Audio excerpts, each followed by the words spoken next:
আবৃত্তি করছি কবি জগদীশ ভট্টাচার্যের রচিত রাজেরানন্দ কবিতাটি। মৌমাছি মৌমাছি কোথায় যাও নাচি নাচি, দাঁড়াও না একবার ভাই, ওই ফুল ফুটে বনে যাই মধু আমার অনেক, দাঁড়াবার সময় তো নাই।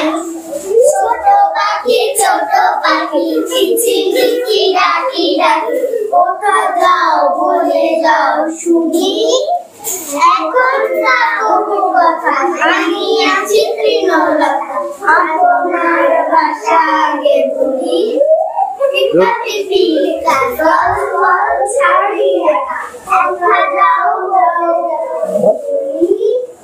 শীতের সঞ্চয় চাই খাদ্য দিয়েছি, ছয় পায়ে তিল তিল চলি।